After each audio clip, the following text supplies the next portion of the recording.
It's raining in Taiwan, and something very strange is taking place. First of all, it's not pouring rain, but it's also not sprinkling. It's the type of rain where if you have to walk from destination A to your car, you're gonna be running, you're gonna be using your hand to cover your face. But there are just a line of reporters, paparazzi, standing in their rain jackets, recording, and they're all taking pictures of a man.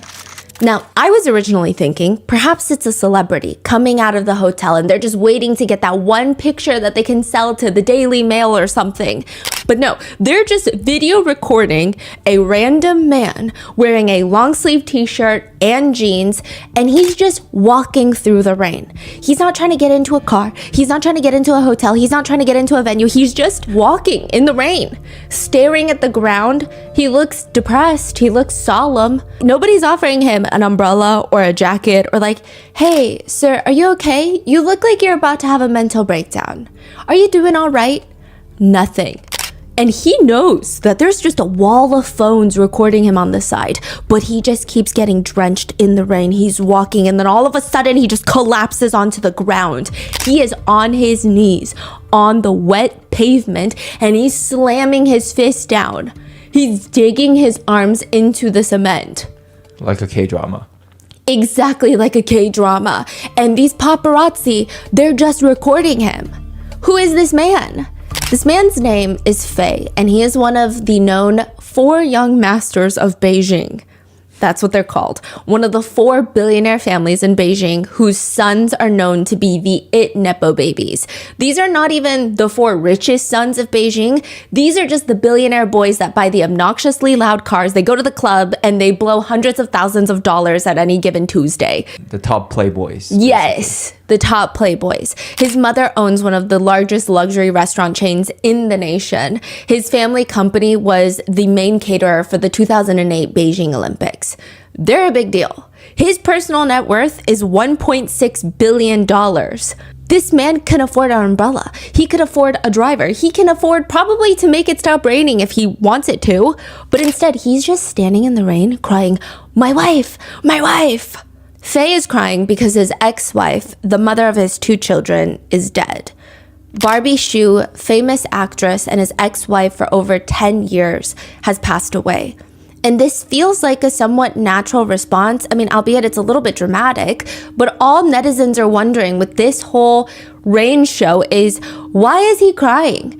Isn't he the one that cheated on her and allegedly physically assaulted her even on their wedding day? Why is he sobbing, "My wife, Barbie, my wife," when he's already remarried to somebody else? This is the very complicated death of Barbie Hsu. There are allegations of life insurance policies. There are premonitions that her husband was going to be violent. There is a mother-in-law who refuses to stop live streaming about her after her death. And this is the case with her recent passing and all of the strange, bizarre conspiracies that have unfortunately come with the news. Have made it possible for Rotten Mango to support the Pan Foundation. They focus on accessibility and affordability to healthcare, aiding underinsured people with their out-of-pocket costs. This episode's partnerships have also made it possible to support Rotten Mango's growing team, and we'd also like to thank you guys for your continued support.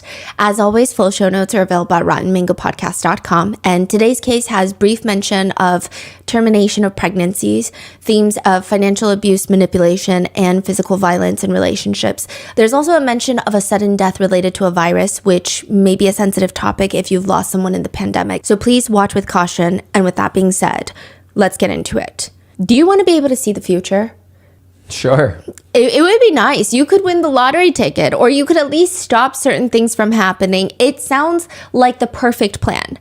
Except one person on Reddit says, there is a burden in knowing things when other people don't, because you can't prove it until it happens, and you can't stop it from happening. It's not like I'm a time traveler.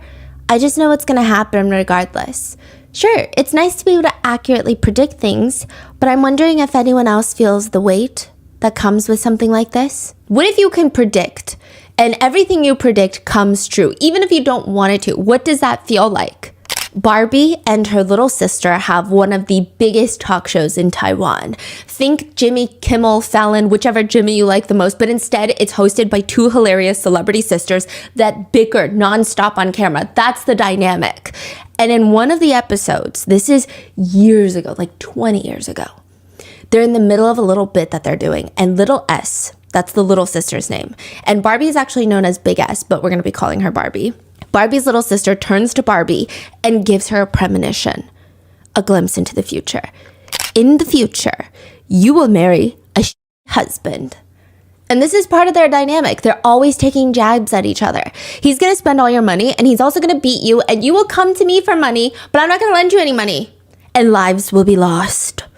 It's all a joke. Barbie even plays into it.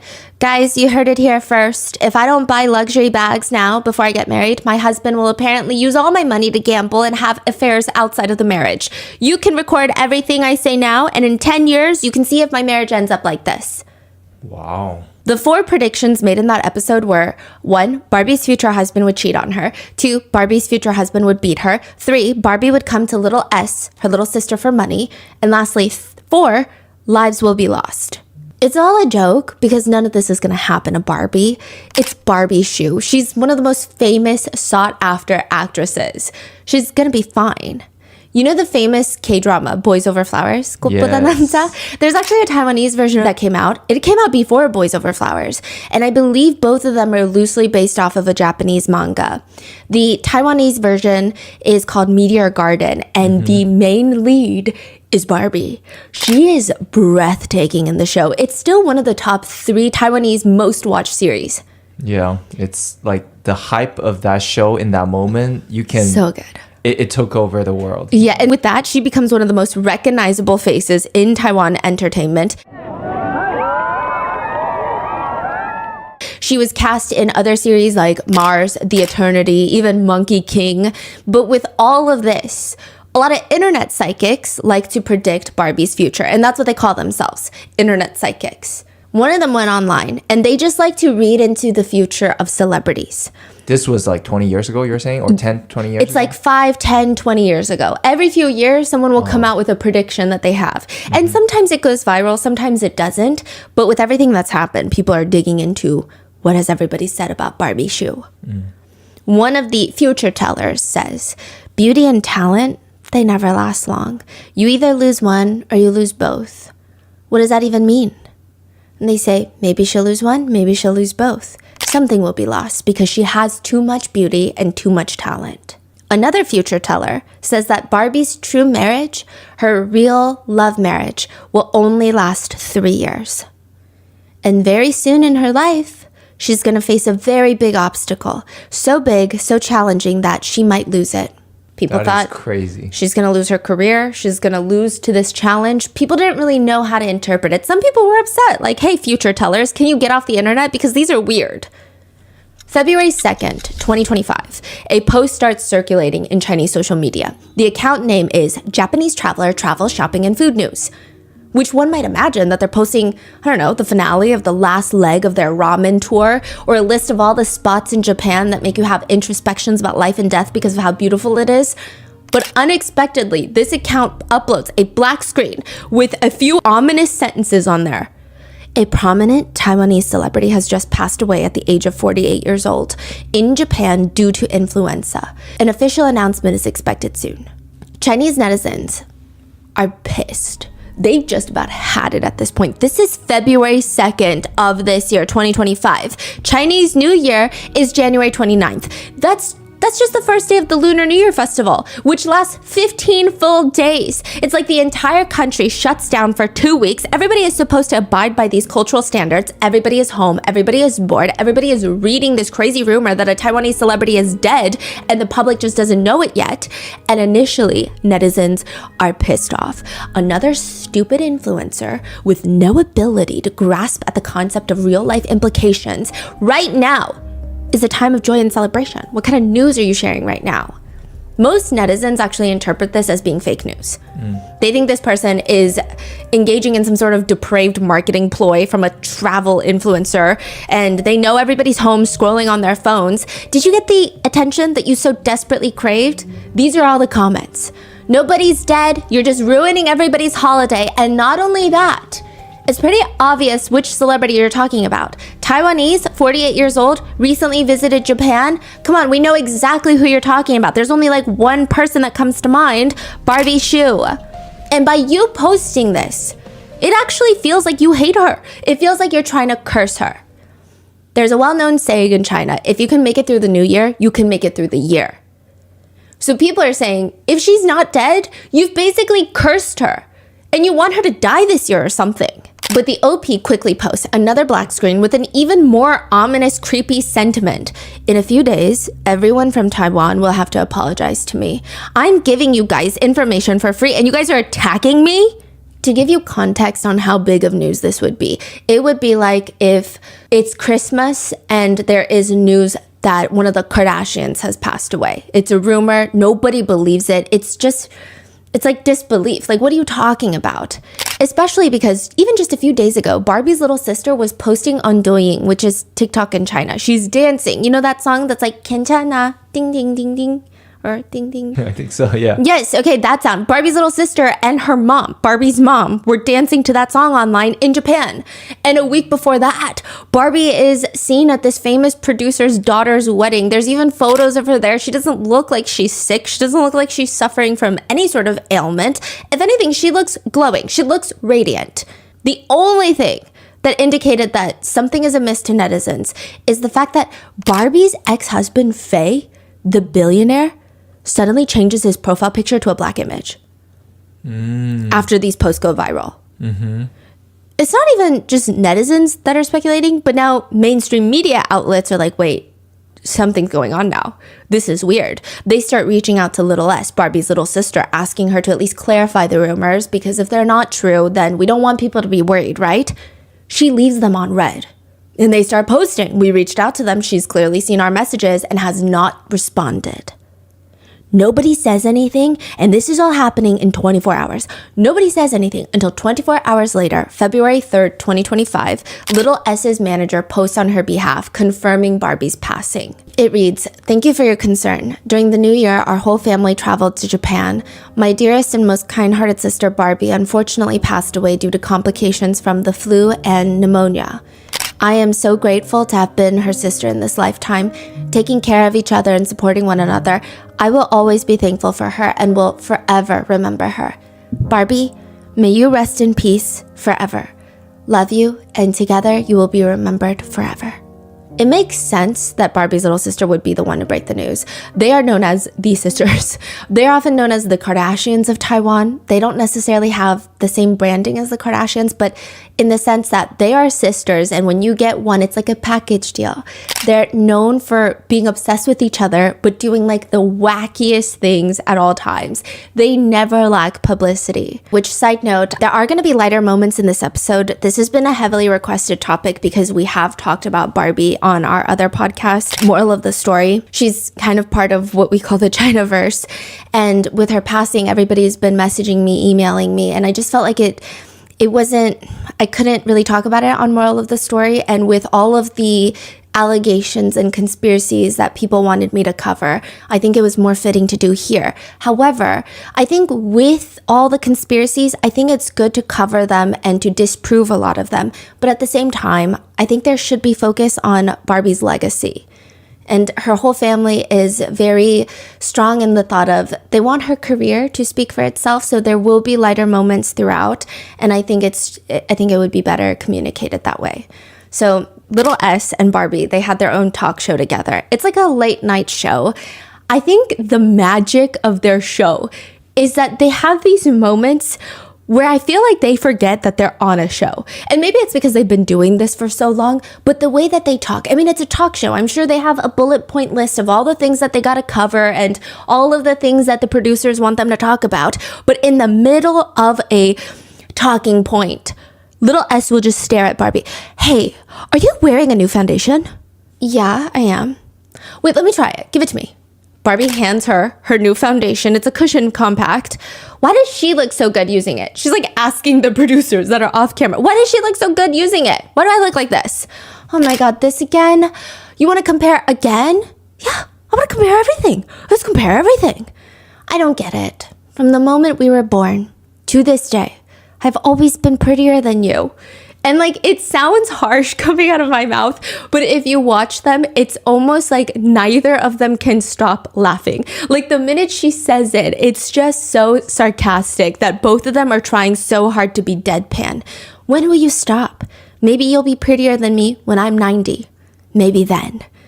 And then all of a sudden, little S is pushing her sponge into the compact saying, how can you be so inhumane? But her face is red from laughing. And it's always moments like this. There are other clips where all of a sudden the topic of balding comes up and little S, I don't want to talk about this anymore. I don't want to talk about this. Why? Because you're balding too? Oh, really? You want me to say something worse about you? And they will just be whispering in each other's ears and sharing each other's secrets on camera, on a talk show, and you feel like you're in the room with them and you're half confused because they almost have their own language, they almost have their own sister codes, but it's just so hilarious and it feels very refreshing from all the very polished talk shows that are on. Both of them work really hard. I don't think anyone could ever say that these two are not some of the hardworking sisters in the entire industry. And Chinese New Year is one of the few times that they'll go on a trip together. So for New Year's, the entire family, Barbie, her sister, their parents, they're all heading to Japan to celebrate and spend time. The day before departing for Japan, Barbie starts feeling sick. It's like a cold, but maybe like a really, really bad cold. She's feverish, she's coughing. She feels like she can't breathe well, which when I say it like that, it sounds serious and I'm sure it was, but if you have those symptoms, you're probably not rushing to the hospital. To avoid ruining the whole family gathering, Barbie decides she's gonna stick with the original plans and despite feeling under the weather, she's gonna go to Japan. Likely the belief is, okay, I'm not feeling well. They're gonna go to the hotel in Japan. They booked a nice place near the hot springs, the onsens. Barbie can rest there. And once she's back to feeling normal, she can maybe relax 1 or 2 days. She'll be back on her feet, ready to join the rest of the family. They'll make trips out to Tokyo. It'll be fun. There is a picture taken by the Japanese tour guide that picks the family up and takes them to the hot spring hotel. She does not look good in the picture. But she also does not look... Because I know there's a lot of discourse of like, why didn't her family take her to the hospital? Again, if you see this picture, I don't know if I would go to the hospital. I'd be like, no, it's fine. I'm just not feeling good. She's leaning up against her husband, a Korean singer by the name of DJ Koo, and they've been together for about 3 years. There's going to be a lot more on him soon. Just hold on. She's leaning up against him. Her eyes are closed. Her eyebrows are kind of bunched together. She's clearly in some sort of pain. By January 30th, Barbie has a low fever. And instead of resting in the hotel, she or they, the family, they decide, wait, wouldn't the onsen be the best choice right now? It's not a completely unfounded idea. I mean, technically hot springs are thought of to help build immunity and improve circulation, detoxify, even have respiratory benefits. People say the steam from the hot springs can help moisturize the nasal passages, relieve some of that congestion. And the warmth of the hot water, it helps relax your muscles. It makes total sense. Yeah. But it's January. It's January in Japan. It's freezing cold, which means the cold air contrasted with the hot water of the hot springs, it's only going to worsen her symptoms. And the heat of the hot springs, it's only going to dehydrate her further. Needless to say, after the onsens, Barbie's condition gets worse. But again, not to the point where anyone believes that she needs medical attention. I mean, just to take an educated guess here, I think that she was probably in a great deal of pain. But this past year, every single person that I know that has been sick, they've been all saying something's going around this year. It's the worst strain I've ever felt. Oh, yeah. So perhaps Barbie has been hearing the same thing from everyone around her. So it's not the most alarming where, oh, whoa, no, something is wrong. It just feels like, oh, this is a bad one. Like, this is a bad flu. January 31st, a few days into the trip, the pain does get unbearable and Barbie's family immediately calls an ambulance. They get to the hospital. They're freaking out because they're saying, we thought it was a cold and now she's in an ambulance with the sirens on and everything being rushed to the hospital. What now? The doctors are crowded around Barbie and they tell her family, she's fine. She's fine. It's just the flu. Here's a few standard medications. You guys are free to go. They discharge her, and now it feels like, okay, we were being so overdramatic. We were right, it's just the flu. It must be like a really bad strain of the flu going around right now, and then probably the flight to Japan didn't help, and she just needs to get some rest. They're getting concerned, but also logically, they're like, well, the doctor said it's fine, and it's a flu. We're being dramatic. Maybe we're being weird. Since the whole family is going on a tour in Tokyo, the tour guide is going to pick them up from the hotel, which is outside of Tokyo. And they thought, okay, since we're going into Tokyo already, Barbie can come and go to a clinic in Tokyo. It's got to be better than like the small town hospitals, right? They go to the clinic in Tokyo, and immediately upon arriving in the clinic, they transfer her to a larger hospital.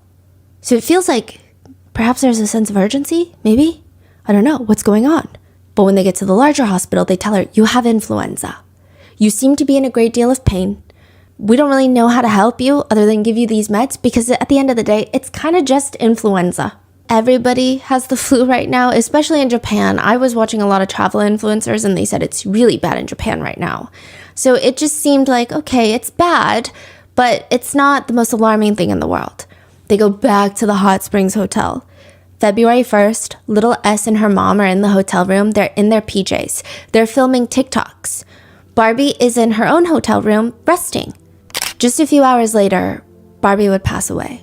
After Barbie went to her room to sleep it off the night of February 1st, it's like her condition nosedives even more in the next few hours. Suddenly, it doesn't feel like the normal flu. Whatever is happening feels like it's life-threatening. The family called their second ambulance on the trip. Barbie is rushed to the ER, and it's then that the entire family is hit with a wave of panic. They're like, we should not have been listening to people. We shouldn't have just said it's the flu because what is happening right now? Little S does not leave her older sister's side the entire time. She is glued to her sister, but after several hours, several attempts to save her life, at 7 a.m. February 2nd, 2025, Barbie passes away. Most of the family, they're in shock. Little S is said to have collapsed on the hospital tile floor. I mean, you could not get her up. She was wailing, bawling her eyes out. She just started showing symptoms 5 days ago. Barbie is healthy, young. What do you mean she's dead? Not a single person saw this coming. It's so fast. It's so soon. Nobody had time to say goodbye. Nobody even had time to understand what the hell is happening. It's like a sick joke. What do you mean she's gone? Barbie's remains are cremated, and February 5th, 2 days after her passing, her ashes are aboarding a private jet with her entire family and her husband, DJ Koo. They fly back to Taiwan, and that afternoon, through her manager, Little S tells Barbie's fans, she's home now. Thank you all to the media friends who have waited out in the cold to welcome Barbie home. Barbie's finally back home. I believe she's up there now, happy and free from worries. We're not going to be holding a traditional funeral. She was always someone who preferred to keep things low-key. If you miss her, just keep her in your heart. Our family is truly grateful for all the love that you've shown her. Instead of a funeral, they memorialize Barbie's life. All of her fans start wearing pink. Barbie loves the color pink. She owns the color pink, actually. On a reality show, this is when Barbie is really young. Another celebrity mentions, I love the color pink. Barbie is like, that's so funny that you mentioned that. But I have to mention something more important. I love pink more than you love pink. And I'm so serious about this. If you think you love pink, think again. Let's have a pink competition. And it becomes a whole thing on the show. Barbie shows off everything that she has that is pink. She's got a pink mirror, pink pillows, a pink shopping cart. She invites the film crew to her house. And in an all pink outfit, she opens her bedroom door and the walls are pink. The curtains are pink. Her ceiling is pink and it's like a fuchsia pink. It's like bright neon pink. It is the most aggressively pink thing that I have ever seen in my life. And I'm the target audience. I love pink. Barbie deadpan looks at the camera. If it weren't even for this pink competition, you guys would have never seen my room. So how about it? I should now be declared the Pink King. And she's just so deadpan, so serious. Barbie's fans, they all wore pink to celebrate her life. Her family placed her remains in a pink urn so that wherever Barbie is, she continues to be a princess, a pink princess. But the pink urn will start the very first controversy, is kind of how people describe it, surrounding Barbie's death. There's an online post that asks a very serious question about ashes. Ever since they had their loved one cremated, they started noticing things. The post reads, it started off with random things here and there. You know, one morning I would wake up and my fridge was open. My parents thought it was my sister or I, so they blew it off. Another morning, all the cabinets were wide open, all the cookware was everywhere, pots and pans were on the floor, silverware was spread on the counters. My parents blamed it on the dog for whatever, some ungodly reason. I don't know. It's like my parents were in denial until one night something would happen that would change their minds. It was in the middle of the night. I slept in the bed with my mom and my dad, just like every other night. I woke up. I hear something. It sounds like someone walking, but as if they're dragging their feet. And then I see this man in the hallway, slender, tall, with a gray beard. The OP screams and his dad grabs a self-defense weapon. They search the entire house. Nobody is there. There's no man with a gray beard dragging his feet. He continues. A few hours later, after I told my dad that, we were outside spreading my grandpa's ashes near his favorite tree. My dad installed a security system later that day. Nothing happened after that. A decade later, my dad and I were talking about the experience, and this is the only time we've talked about it. The last thing he said when he was alive was, my grandpa was always known to drag his feet when he walked. So there's been this discourse of when your loved one passes, how long should you keep their ashes in your home? Do you bring about spirits because they're not laid to rest? February 7th, 2025, another post goes viral. A netizen posts, how can a public figure be so selfish as to openly declare that they're keeping a loved one's ashes in their home? It's completely disregarding the concerns of other residents in the building. If you love your sister so much and need to talk to her every day, why not place her ashes in your own home? If you want respect, you should respect others first. The deceased should be allowed to rest in peace. Do you ever understand the difference between a home for the living and a resting place for the dead? If it were a standalone house or mansion that you're bringing her ashes into, you could store dozens of urns and I wouldn't be concerned. But don't let the entire building suffer from spirits because of your selfish decisions, compromising our quality of life. What? When was this? February 7th.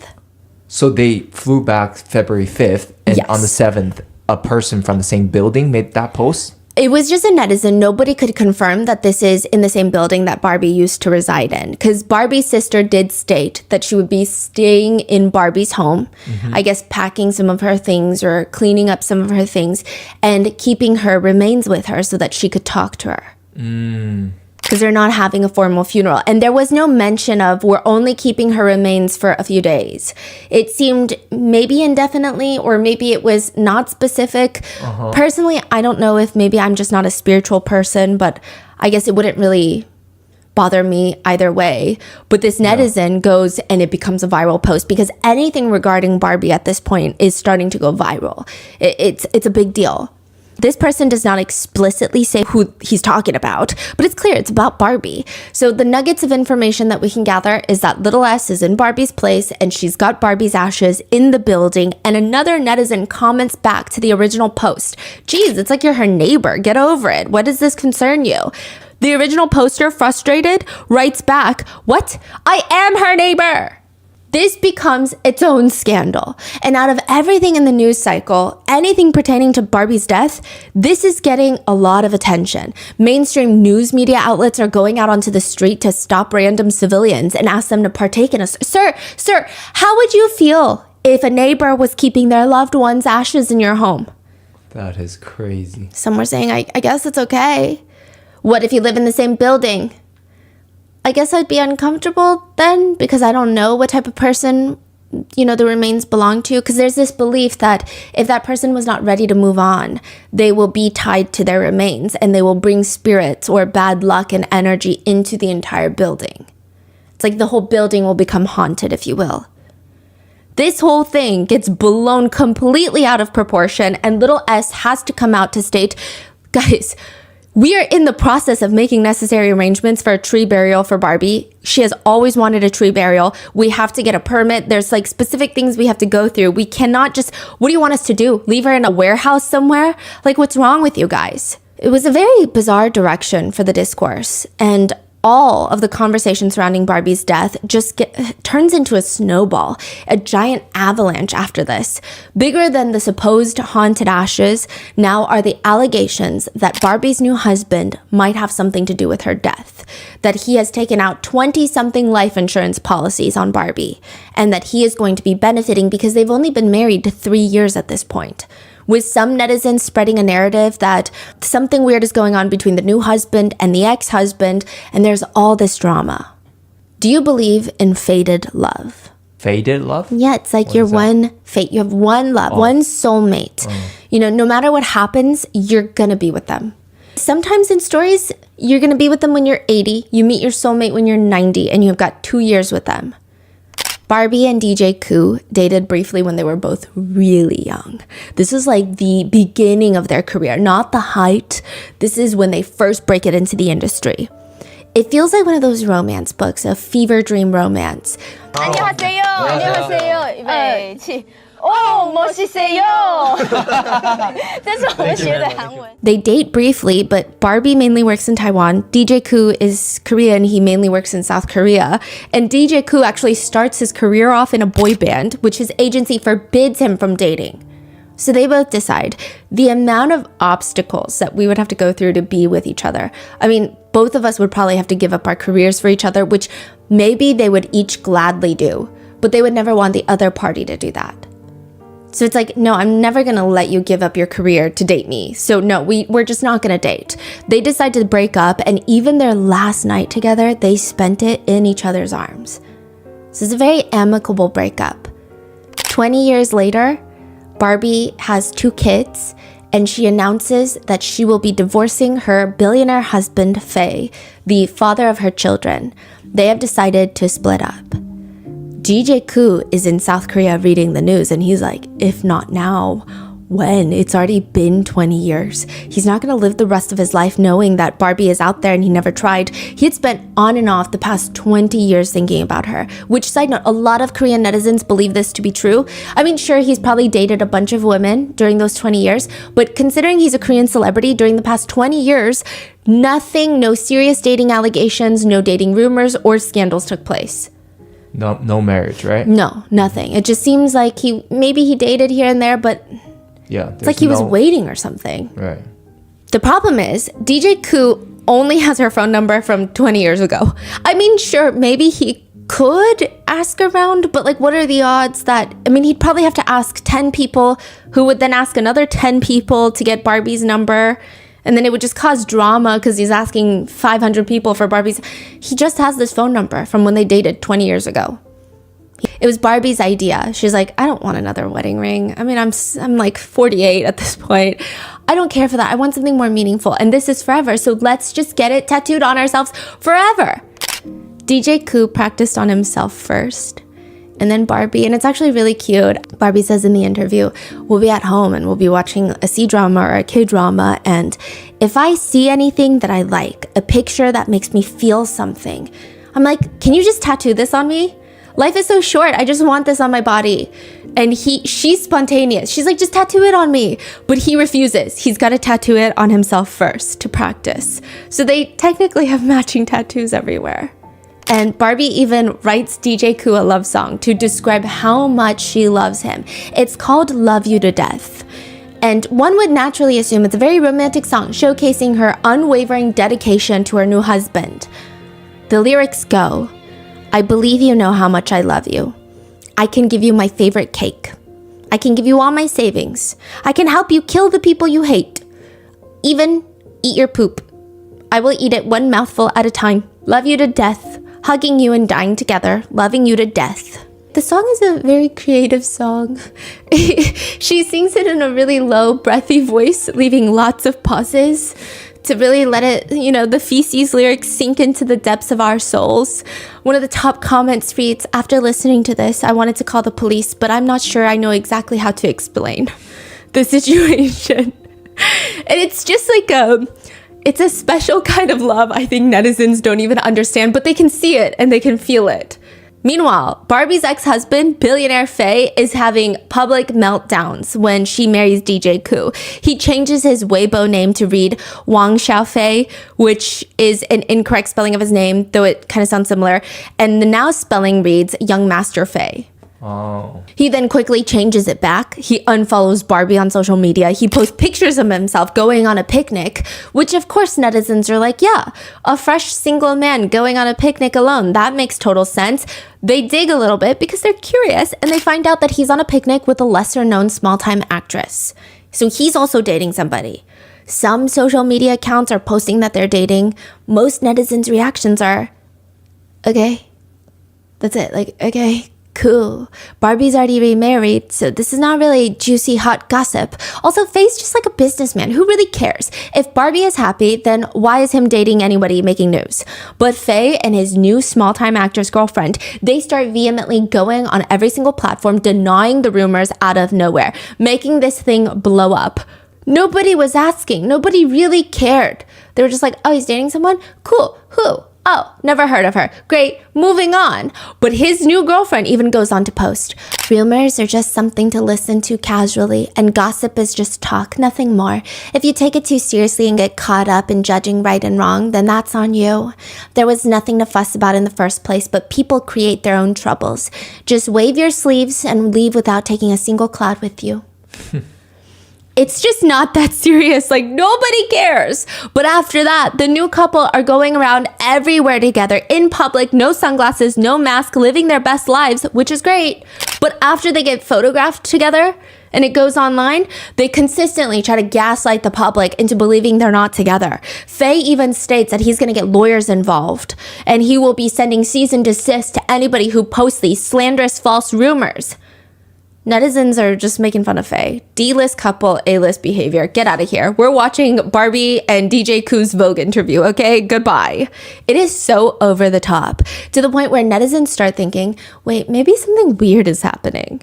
I don't get it. Like, do they think they're really popular or something? This is a netizen comment. Or are they not admitting because they were already involved when he was married to Barbie? But now that Barbie is gone in 2025, Faye is screaming, wife, I miss you. I'm the one that should have died. So did we miss something here?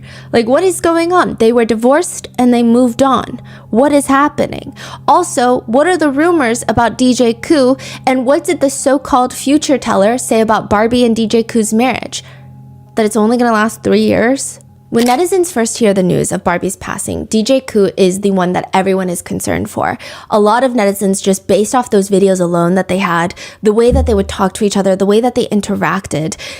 Even when DJ Koo is on a Korean talk show, they start posting one of the first few videos that were taken in private that DJ Koo had shown them of their reuniting after 20 years. He can't even watch it without sobbing. And it's like a thing in Korea, you know, a lot of guys were like, no, I don't want to cry on camera, but he's just sobbing. He's letting the tears flow. Everything Barbie says about DJ Koo, they were doing like the who's more likely to game. And it's like, who's more likely to get upset?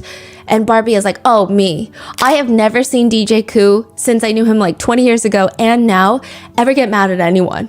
He's just so understanding and chill. Like, he's just so patient with everything and everyone. And everyone is like, okay, someone needs to check on DJ Koo because is he okay after Barbie's passing?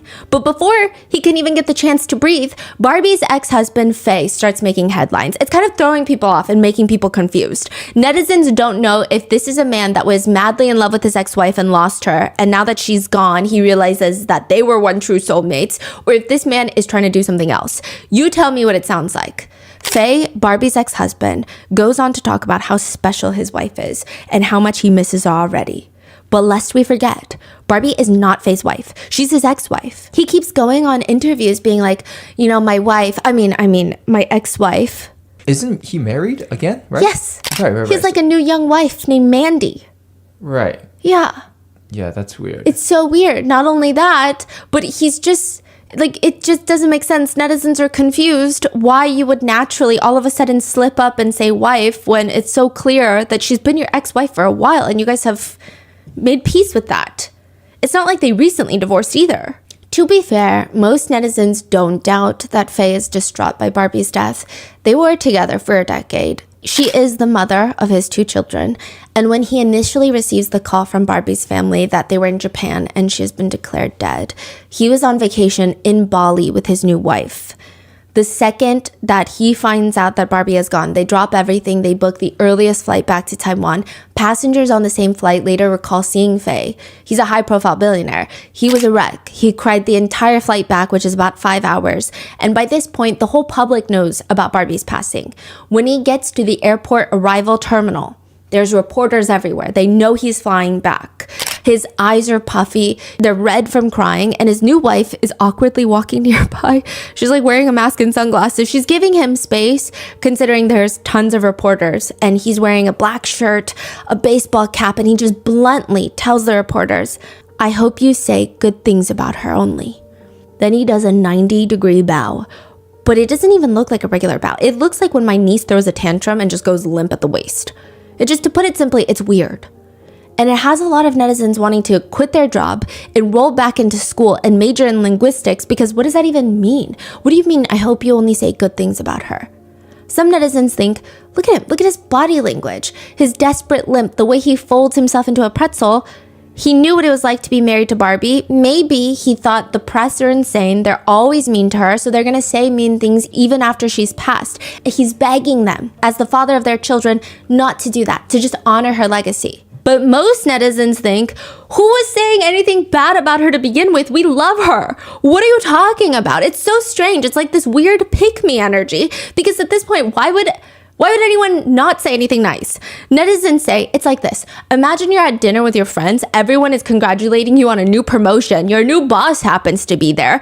And your frenemy just comes up out of the blue and says, I just hope nobody brings up what happened at your last job. You know, even though it wasn't your fault, I know a lot of people don't think you're competent, but I don't think that's a good way to judge you. Yeah. Especially they have a crazy, messy divorce. Yeah. And the things that he said in the past. Yeah. It's like, if anyone's talking bad about Barbie, it was always him. And we're going to dive into that. So what do you mean, I hope nobody says anything bad about her? Yeah. If I have zero emotional range, the words themselves, I guess, could be nice. But in this context, it seems like he's being an ass. Now, obviously, the seriousness of the situations don't compare in this little analogy with the promotion. But a lot of netizens just don't think it makes sense.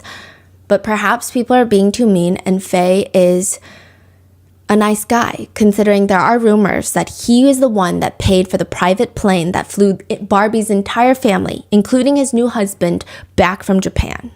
That one-way flight itself would have costed $62,000, which is nothing for a billionaire, but it's not nothing.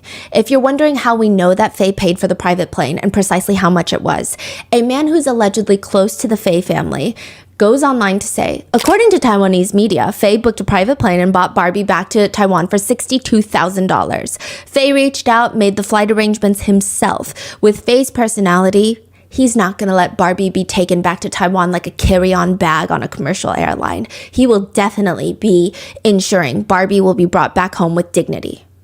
At first, netizens were slightly on the fence about this because at the end of the day, this is just a random man with a Huawei phone just saying things online. But this news is semi-confirmed by Mother Faye. Let's call her Mother Faye. This is Faye's mom, so Barbie's ex-mother-in-law. She's a very important part of today's case. So Mother Faye likes the video and then shares it on her own social media. She reshares the video, which confirms to the netizens, okay, Faye, the ex-husband, chartered a private jet for Barbie and her family. This has netizens now turning on Barbie's new husband, DJ Koo. They're all in the comments section like, really? You're gonna get on the plane that the ex-husband who made your wife's life hell for a period of time and bring her back to Taiwan? This is like such an important moment to show respect to her remains and for her legacy, and you get on the plane that her ex-husband paid for? Like, what were you doing? I hate to be the one to say this, but what was DJ Koo doing? That's what a lot of the comments are reading. Or it reads, it seems like Barbie's ex-husband cares more about her than her current husband. Another comment reads, if it were me, I could never get on that plane knowing her ex-husband paid for it, especially at a time this sensitive. The discourse is no longer about Barbie's life and legacy, but which husband paid for the private plane? It becomes so ridiculous that little S, Barbie's little sister, comes out online to say, my sister's funeral arrangements, what we did with the tree burial, including the private jet and everything else, were all handled by my family, our family. Every detail was taken care of by our immediate family and my husband, Mike. I truly cannot understand why there are suddenly claims that Faye, her ex-husband, paid for the private plane. Heaven is watching, and now my sister is up there too. These baseless rumors are just unacceptable. Netizens thought she was lying to help save face for Barbie's new husband, DJ Koo. But ultimately, the airline company JetBay Hong Kong even made a full official corporate announcement to confirm little S was the one that not only booked, but paid for the flight. She called, booked it, and paid for it. After this misunderstanding, I guess if you can call it that, netizens are looking at Faye and Mother Faye like, what was the reason for that? Why did you like that video? I mean, sure, people can say whatever they want online. They can lie, make up rumors, even though it makes you look good. But why would you like and share the video when it's a complete lie? Did you want to mislead the public into thinking that Faye paid for the plane when he clearly didn't? If netizens start thinking too deep into it, it could be interpreted as maybe Faye and his mother knew exactly what they were doing. And why is Faye even getting involved? Like, what is his relationship with Barbie? Let's go to the beginning. March 2011. This is known as the wedding of the century in the Chinese entertainment sphere. This is before Angelababy and Huang Xiaoming are married. So this was the it wedding. And we've already talked about that on our other podcast. But with that being said, you've got two people who are getting married. One is the most sought after actress in the entertainment industry. And two is a Nepo baby billionaire's son. Interestingly enough, the wedding does not go viral for being expensive. I mean, don't get me wrong, it was ludicrously expensive. They flew everyone in from private jets for their vacation wedding in Sanya. They had private jets stationed at private tarmacs in the big cities around China. So they're like, we got one in Beijing, we got one in, all these other cities. You go to whatever airplane is the closest to you. And all these private jets are going to fly in for our destination wedding. Everything, all meals, drinks, and accommodations are not just covered for the wedding itself, but also for the whole week. Multiple days we're going to be celebrating. Just on travel fees, the private planes alone, it was $1 million. The wedding ceremony, food, drinks, probably close to another $1 million, and that's not including the giant diamond ring and her multiple custom wedding gowns. It's a very expensive affair. That's not even what people are freaking out about. This wedding is chaos. If somebody tells you, hey, think of everything that could go wrong at a wedding, do you think that's a sign that the marriage is going to last? This is the kind of wedding that they're referring to. The first chaotic moment. Huang Xiaoming, one of the biggest actors in China at the time, he decides that a private plane filled with all the other actors is not good enough for him. He is the only star. If he is not the only star in the second row of the aircraft, who will know that he is in fact a star? So he insists on flying business class on a commercial airline instead. As a result, he shows up confused 5 hours late to the wedding. Normally, that would be a big thing. Major celebrity shows up 5 hours late to a wedding. People would be having a field day. Except nobody cares because the entire wedding is such a show. Huang Xiaoming could make out with a full-length mirror and insist on catching the bouquet so he could marry himself, and it still would not make the news. The day starts off initially very sunny, but out of nowhere, while the decorators are making their finishing touches, their people are obsessing over the florals, guests are sitting at their seats, the sky turns black. Instant gloom. It looks like it's about to thunder. This is supposed to be a nice beach destination wedding. Everything is overcast now, and everybody's so nervous, and the only person smiling and happy about it is Barbie, because this is exactly what she wanted. Yeah, What? she never wanted to get married on the beach. What? She said she doesn't like being under the sun. She gets sunburnt easily. She doesn't want to get sunburnt. She brought this up to Faye 1,000,000 times, but he said, can't we just get married in a, like a church or something? And he would say, that's crazy. So you're telling me you don't want to get married at one of the most beautiful beach destinations in China because you don't want to get sunburnt? That's exactly what I'm telling you. And he's like, can I get you a sunbrella? She's like, oh, fine. I will get married at the beach. She agrees. And she's praying that it just starts raining so that they can move the entire wedding procession indoors and she would not be under the sun. The prayers sort of work. It's like 50% faith, It didn't rain, but it's cloudy enough for her not to get sunburnt. The only problem with this is the clouds come with what feels like 70-mile-per-hour topple an oak tree over type of winds. Barbie is walking down the aisle with her father, but it's like she's walking towards a helicopter, not her future husband. The wind is blowing her veil, whipping it around. Her dad ends up getting tangled in her wedding dress, where Barbie later says, this is it. This is what I was thinking in the moment. This is it. This is the moment that my dad is going to try to untangle himself and my dress will fall off. And everybody is going to see me naked and my father will be wearing a wedding dress. And I will be naked. I accept my fate. Thankfully, it does not happen, but the winds don't stop. When Barbie is up at the altar with Faye, he's trying to say his vows, and her veil is whipping his face. He can't even keep his eyes open. Eventually, They had to take off her veil entirely. Then you look out into the crowd full of celebrities and wealthy socialites, and they're all dressed like they're going to Fashion Week. One comedian makes headlines for how ugly and hideous his outfit is. It's like an entire cheetah print top. But after the actual ceremony, it gets even more chaotic. Everyone's going around giving their speeches. The most important one being Barbie's little sister, little S.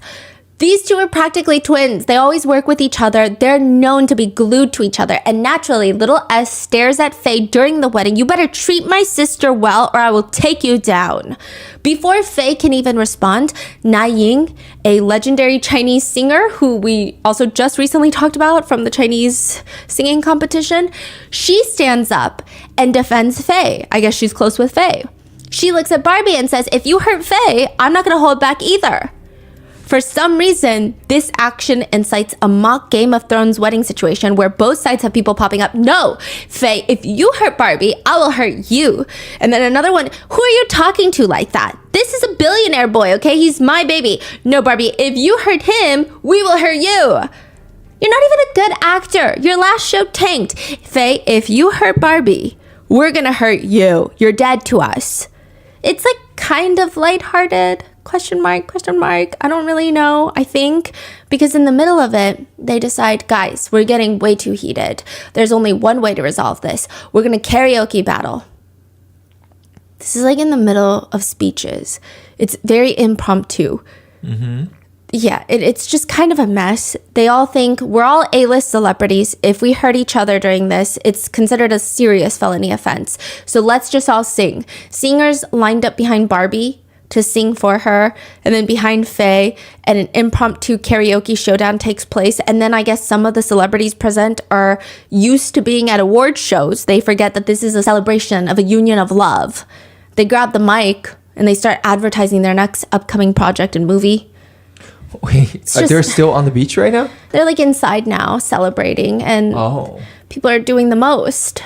So this is all shared later by people that were there. Okay. It's just like the most chaotic, like, oh my gosh. And it and everyone just starts screaming all of a sudden. Ah! It's exactly like what you would imagine in one of those thriller movies where a mystery takes place at a wedding. But no, the couple hired a magician to perform at their wedding. He was accidentally pushed into the pool. He's fine. He knows how to swim. But poker cards, multiple decks of them, start floating out of his suit, and they cover the entire layer of the pool in poker cards. And he's just like, well, this is awkward. Does anyone want to pick a card? And it's just a mess. Someone had pushed him in. And then just when you think, okay, that's enough weird stuff happening. Because, a lot of Chinese couples are superstitious, including Korean couples. And even in America, there's a lot of wedding superstitions. So it just seems like all the superstitions are just weirdly broken in this one. It's a wedding after all, right? That's enough sick jokes. And then Mother Faye, Faye's mom, the mother-in-law, the groom's mother, she walks out after an outfit change in just like a sheer black dress. Sheer, like very sexy. What? Yeah.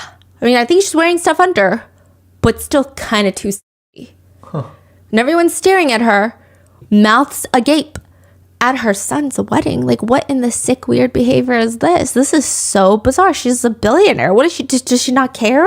She's so unbothered. She walks by everybody staring, puts on a pair of sunglasses, jumps on stage, and starts playing the drums. I don't even know if she's good. Then she reaches for the mic and tells the world this is probably one of the worst things that you can do, which is bring up Wang Sutong. Wang Sutong is the son of another billionaire family. The exception here is Faye's family is worth maybe about $1 billion, maybe $2 billion at their prime. Wang Sutong and his family are worth about $14 billion, and this is after they lost tens of billions of dollars. So it's a different level. There's, even with billionaires, there's a Forbes list. They're very wealthy, even at this level. Faye's mom goes up on the stage at the wedding, and she proudly announces that this wedding actually did not cost her that much. She says she runs the food empire. She helped provide the food. Most of it was through her company. And the Wang family of Wanda Group, who formerly owned AMC, the family that Wang Sutong is part of, a close friend of theirs, the Wang family, they helped cover most of the hotel stays because they also own a chain of hotels. This starts going viral. And if you know Wang Sutong from our previous videos, he is a billionaire son. He's also a social media lurker. He likes to start drama, stick his nose in everybody's business, except his uncle's, apparently. He responds to Mother Faye by posting online, completely shutting her version of events down. He says, "We helped pay for our wedding? Ma'am, I don't even know you." The post reads, "Auntie, I couldn't help but laugh when I saw your online principles to life. Be high profile in your work, be low key in your personal life." He's laughing at the fact that she's pretty obnoxious in her personal life. "As far as how familiar we are with you, Auntie, perhaps only my mother has seen you around at certain events. Before this, my father didn't even know the chairman of your restaurant company had the last name Zhang. Regarding mutual respect, given your continuation of spreading rumors about my family, you certainly don't deserve our respect." So the mom said that Wanda Group, which is Wang Sitong family, helped to pay the hotel stay. Yes. And Wang Sitong came out and say, "What are you talking about? I don't even know you." Yeah, my parents don't even know you. What's Maybe interesting is it's not even like a bad thing. She didn't badmouth them. No. It sounded like the mother wants to Yes. seem like she's very close to the Wanda family. And Wang Sitong's like, "Who are you? I don't know you. Yes. Stop bringing up our names." The whole thing is just goofy and embarrassing. Why is Mother Faye lying about the Wang family providing lodging for their wedding? It's like she wants people to think they're close, but they're not. So within a few hours of posting his response to Mother Faye, Wang Sitong actually takes down his post. Mother Faye responds by going on her live stream. She loves live streaming. I'm going to get into it in a second, but this middle-aged woman cannot get off of live. I think she is on live more than Ash Trevino is on live, and that's saying a lot.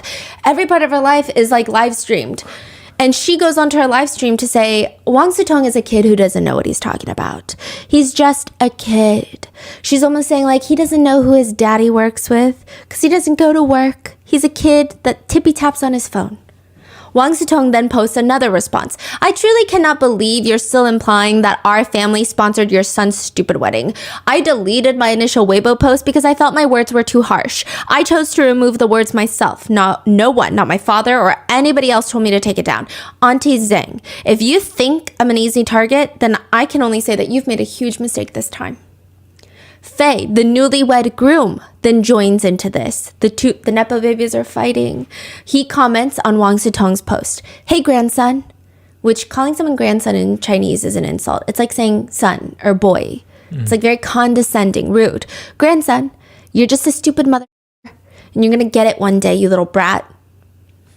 Wang Sitong promptly responds, "What a disgusting mother and son duo. How about doing some actual business for once? Every day, either it's a publicity stunt or you're dodging lawsuits. Aren't you tired? You keep pretending to be some rich second generation with just 2 cents in your pocket. Are you not ashamed? Your celebrity wife. Is she proof of you being part of high society? Look in the mirror. You're over 30 years old still doing useless stuff." Which, side note, Faye is not pretending to be second generation rich. He is second generation rich, but like I said, even the Forbes richest have rankings. And so I guess $2 billion is 2 pennies to Wang Sitong that you're rubbing together. The wedding itself is a mess. It's one of those stories where you can either say, if the couple ends up happily ever after, it's a story for the ages. You tell it at every dinner party, and it's cute how well that they can laugh at it. But if their marriage isn't going to last, you spin it. You say, well, the signs were there, weren't they? We all knew it. We saw it coming. I'm not sure if Barbie and Faye's origin story is as cute as Barbie and DJ Koo's. I guess you be the judge. It clearly doesn't end up well, but in the beginning, Barbie and Faye, they did have a wholesome relationship. The way they met was in 2010, Barbie is filming in Beijing and she injures her arm on set. Now she's in a full cast. The whole crew has to pause filming. She feels really about it. So after leaving the hospital, her friends take her out to eat to try and cheer her up. And they're like, this restaurant's so good. And the owner, oh my God, the owner's here. Barbie, this is the owner of the restaurant and I guess like the whole chain. This is Faye. Barbie smiles, but she can't shake his hand because her arm is in a cast. And Faye smiles and asks, did you hurt your hand?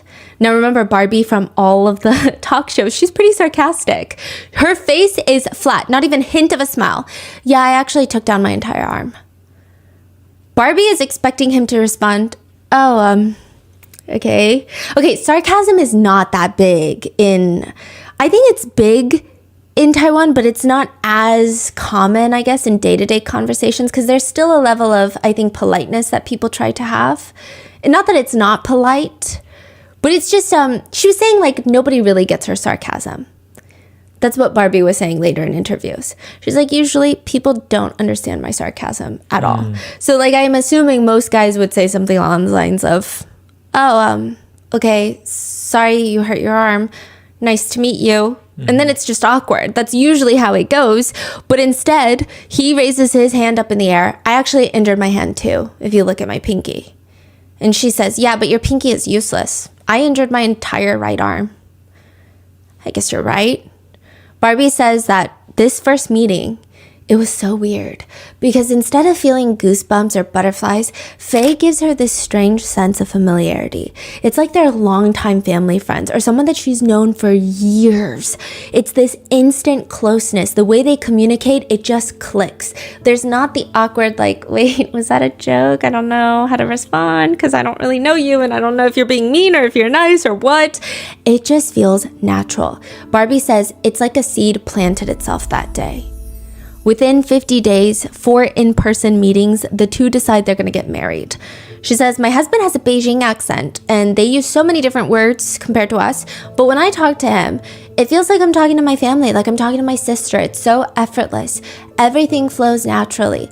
When he says something, I instantly know what that means, and when I speak, he gets me right away. He doesn't think that I'm being harsh, and I don't think he's pretending or anything. He just feels so familiar. They get married, and there are these reality TV shows in China where couples go on to document their married lives, usually celebrity couples. Barbie and Faye, they're casted in one season, and their relationship is the only one that people are talking about. They have the most intense dynamic out of all the celebrity couples on the show. The other couples, they're chill. They got their rough moments, they have their super happy moments, but Barbie and Faye just feel emotionally charged. For example, Barbie is sick during production. Faye is there pouring her a glass of warm water, testing the temperature before handing it to her, massaging her legs on the couch. He would hold her close and slowly kiss her on the forehead in a very passionate way. It almost feels illegal that we're watching this. It almost feels too intimate of a moment. Like, why am I in the room with them? Later, Barbie would even say that she and Faye still make out, which I guess a lot of people thought was strange. I think it's healthy, but even little S is freaking out. You guys still French kiss? Oh, you guys are really in love. It's been 5 years of marriage. I'm sure 5 years ago, little S, you French kissed your husband. Oh, I already forgot what a French kiss even feels like. I don't remember the last time I stuck my tongue out of my mouth, honestly. Barbie would explain to the show's producers, Faye saved my life so many times. Every time I get sick, he would worry about me so much. In my eyes, he's Prince Charming, my husband Faye. But other netizens thought their interactions were suffocating. That's the word people use. Barbie would ask Faye, do you regret marrying me? And it's not like a lighthearted, hey, do you love me? What would you do if I turn into a worm tomorrow? What if I'm a thumb? It just feels like, whew, it's like a lot going on. Very intense. Yeah. Everything's like really emotionally charged. And then they were also saying it's interesting because out of all the couples, they seem the most emotionally tense and so many miscommunication moments. Where it's like, oh, if you guys were just a little more open to communication, you guys would understand this is not that serious. There are some other bigger red flags in interviews. She states, recently, Faye forbid me from eating carbs like rice or noodles. When we went to Korea to travel with the kids, we had Korean barbecue. And in Korea, you have to eat barbecue with rice and soup. He doesn't even let me eat the rice. If you don't eat the rice, it's just meat and vegetables, which I can't really get full from. Even if I want to go on a diet, I still need to eat a bit of carbs. But he does not let me eat rice. Barbie explains if she really wants rice, Faye will take the rice bowl, scoop out 98% of the rice, leaving Barbie with just one tiny spoonful of rice for the entire meal. And it's very bizarre. Okay, Faye says, no, it's not that. It's just like, I don't like rice. We shouldn't eat rice. And I just want her to eat better things. Side note, this is the part, right? If they're both so crazy health conscious, I still think it's not appropriate for someone to dictate how another person eats to the point where they point it out like, hey, can you not take away my food? But it's also pretty well known that Barbie struggled with anorexia previously. This is the last thing that Faye should be doing or talking about in front of her. He shouldn't be talking about carbs or rice or withholding food from her. On the reality show, they're in the kitchen eating when Barbie asks, is there more rice in the rice cooker? Faye responds, why? There's a little more. Do you want me to get it for you? I'll get it for you. Which it sounds like the words of a caring husband, but Barbie is exhausted. She says, why are you so afraid of me eating? No, I just feel like rice is, and then when I don't eat, you keep asking me if I want to eat. Okay, here, Barbie, give me your bowl. I'll get you some rice. No, I don't want rice anymore.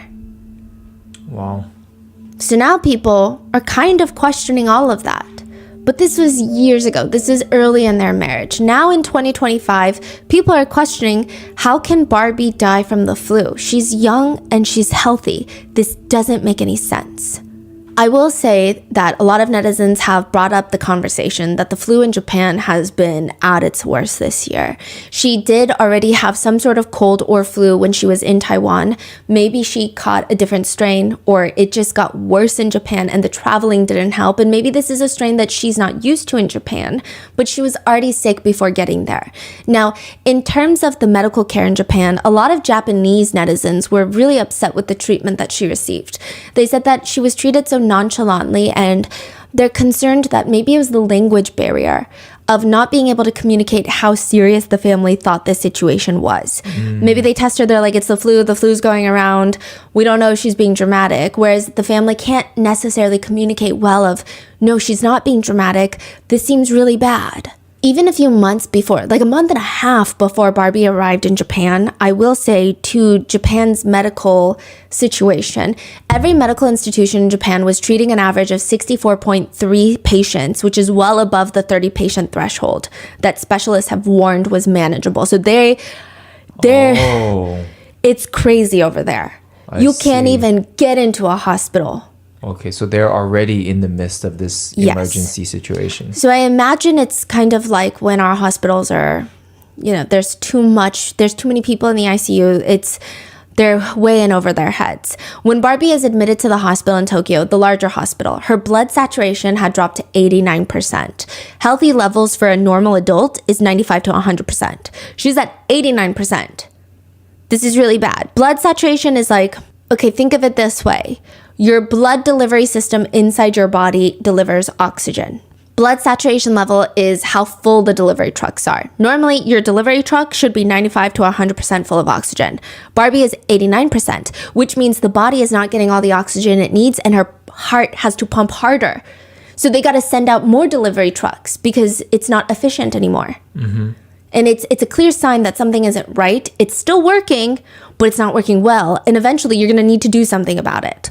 But according to reports, nothing gets done about it. Nobody is taking that, or the pretty abnormal crackling sound in her lungs that they were hearing, nobody's taking it seriously.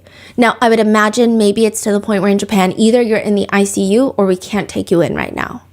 Once again, she's just given medication and sent home. So netizens think, okay, maybe it was the situation of the traveling while sick, getting more sick, and then the situation in Japan was the hospitals were in over their heads.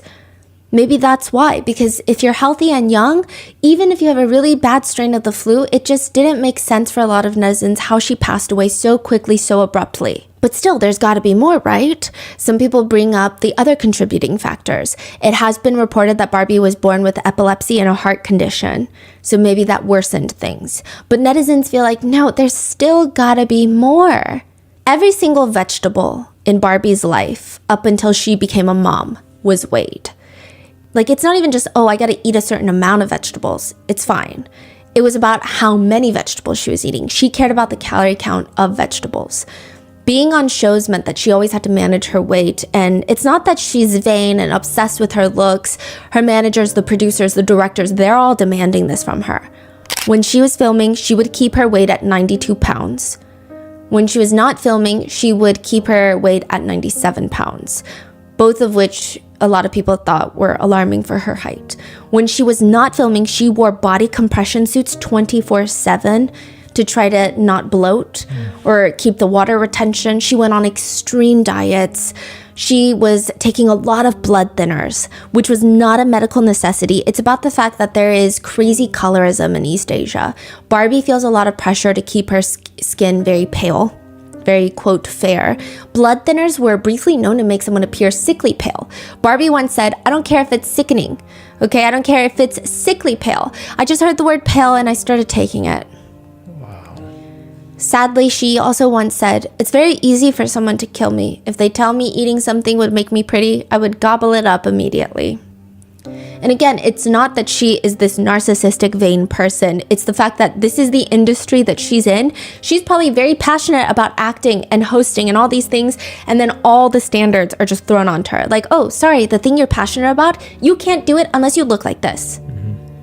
That likely contributed to her physical state to some degree, but some netizens think, no, there's gotta be more because there's other actresses who are under the same amount of pressure and they have the flu and they turned out okay. There's gotta be something. I think a lot of netizens are just trying to understand.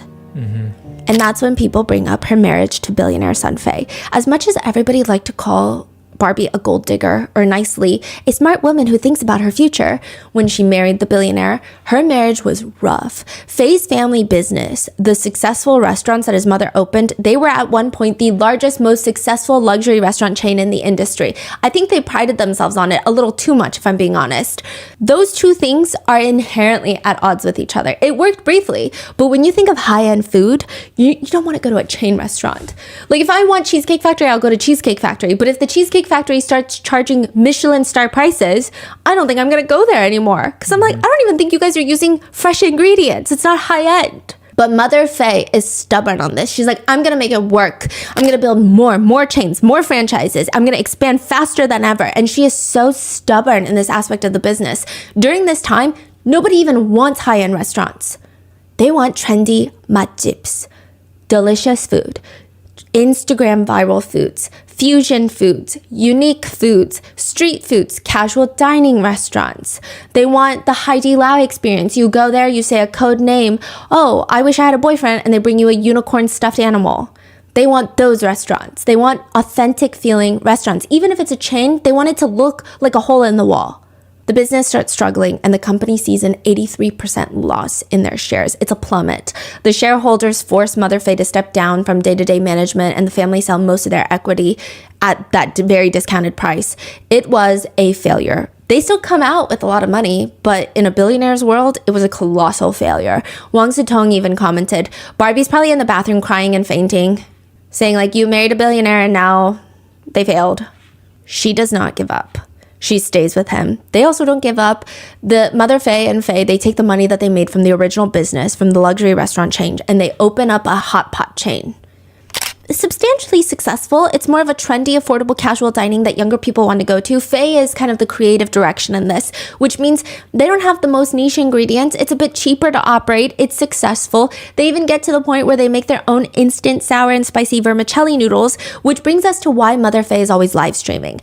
At this point, the biggest selling point for their restaurant is this is Barbie's husband's restaurant. It's not, oh, this is a really good restaurant. It's, oh, this is Heidi Lau. This is Din Tai Fung. It's, hey, this is a celebrity's husband's restaurant. Yeah, it's like a top celebrity, top influencers, like brand, for example. Exactly. So they're like, okay, let's go to it. But now because they're heading into the entertainment sphere, they can't just sell things by selling things. They're not Apple. The products don't sell itself. They're part of the celebrity world now.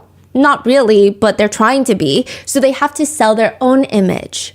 Mother Fei and Fei, they're on live streams selling their little noodles. Mother Fei sells about $25,000 worth of product per day on her live streams. That's just through her live streams, not including other sales. It's just kind of weird.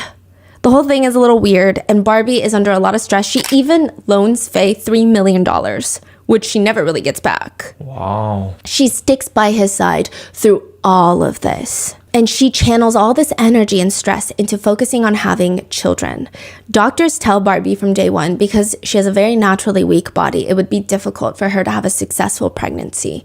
Barbie changes her whole lifestyle without even questioning it. She works less. She gives up on her career. She doesn't give up, but she gives up a lot of her career by her choice. She starts eating meat again after being a vegetarian for almost an entire decade. I'm not sure if there's evidence that shows this would be healthier for her, but the doctors recommended it. Now, side note, the reason she was vegetarian is interesting. About a decade prior to this, Barbie has a dog. Her little dog, her beagle, falls sick. Barbie is freaking out. She's crying, trying to get to every single vet, and she's so desperate, she starts making all sorts of promises. She starts praying, God, if you save my dog, I will stop eating meat for an entire year. Please. The vet calls her. I don't know. It's the strangest thing. Your dog is fine. Out of nowhere.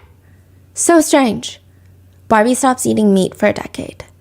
And now she's married to Faye, trying to have children, eating meat again. She starts taking fertility medications, which are rough. I mean, they disrupt your hormones. They disrupt your weight, which someone that was struggling with anorexia, it's going to be very difficult. And it's just a lot. A lot of her social media posts shows how much she wants a child. She says, actually, I really, really want to have a baby. Before marriage, I counted calories every single day. I tracked my ovulation daily. I calculated my menstrual cycle monthly and worried about not conceiving. Now I'm still afraid of gaining weight, but I'm even more afraid of not getting pregnant. Years before this, little S actually gave birth. And little S is, I think, not as maternal as Barbie right off the bat. Barbie actually raised little S's daughter for like a year, to the point where the baby was calling Barbie mom. And so she really just loves children. And after years of trying in 2014, Barbie gives birth to their daughter. It felt natural to her. She's like, motherhood is what I think I was made for. Not even to be an actress. Like, she loves being a mom. In 2016, Barbie almost dies. She's in the hospital room and she's in the ICU. She says, at the time, my eyes couldn't open. Everything was blurry and I just needed to see my daughter. And when I saw her in that room, standing in the corner of the ICU, my eyes lit up and she pulled me out of the gates of hell. That's how I survived. What happened? Barbie was giving birth to their second child, a baby boy. And in the middle of delivery, she suffered an epileptic seizure. In the middle of delivery, she had a seizure. She was sent to the ICU. The baby boy was sent to the PICU, and Barbie just remembers, I remember being revived over and over again in the hospital, but because of my condition, the doctors were afraid to give me painkillers. I was in so much pain that I cried and passed out from the pain. I didn't think I was going to make it. I will always remember that moment where I saw my daughter in that room. She absorbed my gaze and she received the message that I gave her, which was, if I don't make it, you need to take care of your brother. In 2018, just a few years later, Barbie fell pregnant once more and the doctors told her, you're gonna die. I just don't see, there's no way. She had to terminate the pregnancy. It was the right thing to do, but she was devastated. She didn't even have time to recover. 3 days after, she was expected to be back on set, smiling and trying to act as happy and carrying on. Now, on top of all of this, there had been rumors since the beginning of their marriage that Faye had been abusive. So a lot of people are trying to pinpoint, how did Barbie pass away from the flu? So they bring up, oh, well, she did struggle with her weight. She had these health conditions. She was probably under a lot of stress during her career and her marriage with Faye. She almost died while giving birth. It seems like medically speaking, there were a lot of things that were working against her. And maybe there's even more. So they're just thinking of everything that's happened that could have contributed. There were rumors that Faye had been abusive towards Barbie since they started dating. And it sounds like just a rumor, but it's even more believable because netizens point out that Faye and his ex-girlfriend before Barbie had a history of slapping each other when they were in heated arguments. Basically, Faye has a history of domestic violence. And somehow the rumor starts circulating that Faye was so stressed and on edge during their wedding day, wanted it to be perfect, that he slapped Barbie across the face in a disagreement. Yeah, that's how it's phrased. If it's true, it's just domestic violence. I don't care if it's your wedding day or not. To add fuel to the fire, Taiwanese media outlets reported an incident where the family were celebrating Faye's birthday at a high-end restaurant. They booked the private room, but when they get to the private room, other patrons that are in the restaurant, they see them going in. It's not like the private room has a secret back entrance. So once they get in there, they just hear yelling, swearing, sounds of things being thrown and smashed. So it just seems not healthy. In 2020, though, different types of rumors start circulating. This is during the pandemic. Barbie and the kids are quarantining in Taiwan. Faye is in Beijing. Someone takes pictures of him leaving the bar with another woman. Technically, he was there with a group of friends plus this mystery woman, but as he's walking outside, he's clearly drunk and he stumbles as he walks, and the woman next to him quickly steps to support him, and it looks like he's either whispering in her ear, sniffing her hair, catching his balance. I don't know. It seems so intimate. Ultimately, the two do get into separate cars and are driven away from the bar, but these pictures start going viral, especially because he had been posting on social media about how much he misses his home and his wife. It just makes him seem guiltier. Do you really miss your wife if you're out at the bars with another woman? Clearly not. That's what netizens are commenting. Faye responds, which eyes of yours saw my hand on her butt? I was not. You guys are saying that I was holding her intimately. Also, this happened 2 weeks ago, so don't take my recent posts about me missing home and use them to spin a story with old pictures. Oh, and thank you for making me look skinny in the pictures, paparazzi. He says the pictures are from 2 weeks ago. Netizens are able to gather clues from what he was wearing and all these other things, and they can pinpoint the exact date, and it's actually worse.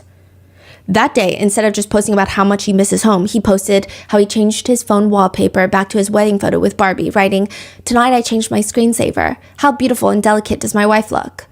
He even shares a song called I Want to See You, all of which make him seem like a guilty man that probably knows that he either A, just got his picture taken and he's trying to make his wife feel loved while he's away, or trying to diminish the blowback. A year after the initial cheating rumors, there are speculations that Barbie and Faye are getting divorced. It is not until November of 2021 that both parties confirm that they are splitting up. Clearly, everyone and their mother knows this. Even your mailman in China probably knows this, okay? Faye likely cheated on Barbie. Maybe it was or wasn't the cause of the divorce, but he likely cheated. But after the divorce, Faye decides he's going to engage in some very shallow marketing ploy to present himself as this mourning husband losing the love of his wife. So by this point, Faye's only relevance, even with his company, is being Barbie's husband. And it's not just that. His whole image is a pathetically in love husband, billionaire husband, pathetically in love with his actress wife. That's his image. So then he tweets out of nowhere after the divorce, "What would you do if your wife cheated on you?" Trying to insinuate that Barbie cheated on him, which is not the case. But netizens are quick to jump on whatever hate campaign is the most entertaining, and Barbie is technically getting married to DJ Koo a few months later, so people are like, oh, maybe she did cheat. She's getting so much hate to the point where even paparazzi volunteer to step up and clear Barbie's name. One paparazzi, his name is Ryan. He's famous for knowing everything about celebrities. And if he must, he will even hide cameras in his cavity to take pictures. I don't know. He's a very extreme paparazzi, man. I don't know how to feel about him, but people believe his word because regardless of his moral aspects, most of the stuff he says are very accurate. They're very true, and he breaks breaking news all the time. A bunch of celebrities try to sue him. Nothing comes of it because it's not defamation. And he starts posting online that he can't take Faye's weird facade of being a broken husband. He's like, do you know how many pictures I have of you cheating on your wife over the years? Whoa. Like, not even just last year. Like, over the years, dude. You don't... Wow. Yeah. What are you talking about? It's not even just one person. It's like 5 different women. And then I spoke to other paparazzi and they've got pictures of you with other women and they're not the same woman I got pictures of you with. So, I mean, we're investigative journalists now. You probably got like 10 people that you cheated on your wife with. Ryan explains, you know exactly what I'm talking about. It's a clear, front-facing shot of you, a picture that's going to destroy your whole life, and the images are just shy of you having full intimate relations. So just be careful about what you're saying about Barbie right now. Yeah. Additionally, at this point, he is already dating a new girlfriend, the picnic girlfriend, remember? So Barbie is married to DJ Koo. He starts dating the picnic girlfriend. And Ryan is like, you know that $300,000 Mercedes you just bought your picnic girlfriend? Yeah, that's because you got her pregnant. And then you asked her to terminate, and this is your little gift, your little compensation. I got the proof of that. You want me to expose that to everybody? Also, you cheated on Barbie with the picnic girlfriend, so I don't know what you're talking about. Which Faye responds, all the photos of me with my girlfriend are after Barbie and I decided to divorce. We hadn't made it public yet, but the discussions about our divorce began in February of last year. From February to November, we were in the process of divorcing, and we made it public in November. I did have moments of losing control due to emotional stress. For that, I sincerely apologize to everyone. These cheating rumors are completely unfounded, however, and I have already entrusted my legal team to file a lawsuit. But netizens are like, you're so funny. They literally are commenting, you're so funny. You're actually ridiculous. Because when they go back to his posts, he says they were already agreeing to divorce in February. Then he starts dating Picnic Girl. But when they go to his post in March, he's posting things like wife and baby daughter, happy 10-year anniversary. In another 10 years, I hope you'll still want to marry me. And posting pictures of diamond rings that he just bought Barbie. You don't really do that a month after you decide that you guys are going to divorce.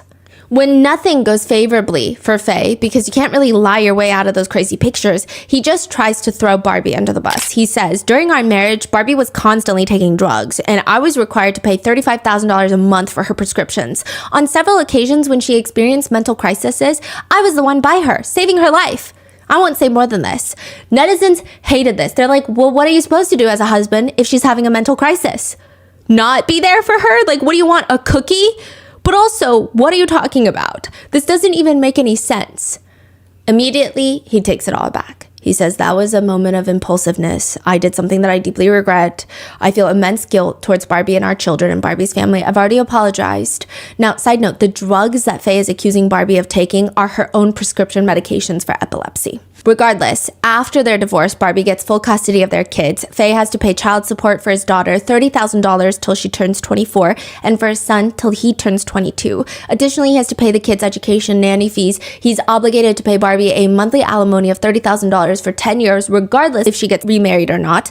And she gets to keep the $12 million condo in Taiwan, and he must pay for all the bills related to that home, which he makes a whole thing about. Now, clearly, the courts are being fair about it, and he is a billionaire. Like, you can pay that. But he will post an Excel spreadsheet of all the things that he paid for. And one of the things that goes viral is their electricity bill in that Taiwan condo, that's $12 million, is $1,400 a month. To which people start wondering, is Barbie mining for Bitcoin in there? So, like, he's just dragging her down after the divorce. This is months later. He's posting their electricity bill. There's a whole mattress debacle. He gets so upset that DJ Koo moves into their Taiwan apartment, and he's like, you're sleeping on the mattress that I freaking bought. And it's like a $500,000 mattress. And then it results in Barbie throwing the mattress out on the side of the road.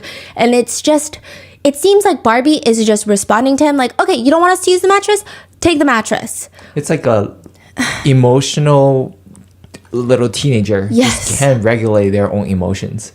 Yeah. Like, everything is like, he just blurs out whatever. And Barbie gets most of the hate for it. Yeah, exactly. Her and DJ Koo. Yeah, I remember how this was. It feels like it was messy, but then you look into it, you're like, what did she exactly do? It's Nothing. all just allegations, and yeah. Barbie makes one statement about her marriage, and she says, it was you, Faye, not me, that was unfaithful during our marriage. After the divorce, so he also points out, he pulls up Barbie's picture of her getting married in the courthouse with DJ Koo. Her necklace, her veil, she used his credit card to buy it. Right, that was a whole thing. But Barbie's explanation is, first of all, you still owe me $3 million, okay? And second of all, you authorized me to use that credit card. And third of all, yeah, it was petty. I was mad at you. And fourth of all, I feel like I'm just spending my money that you borrowed from me and never gave back. So I'm not really using your money at all. Yeah. She says, it was you that was unfaithful during our marriage, not me. And after the divorce, I did use your credit card a few times out of anger, but this was something you signed and explicitly allowed. The key point being, I never used your card to buy anything for my current husband.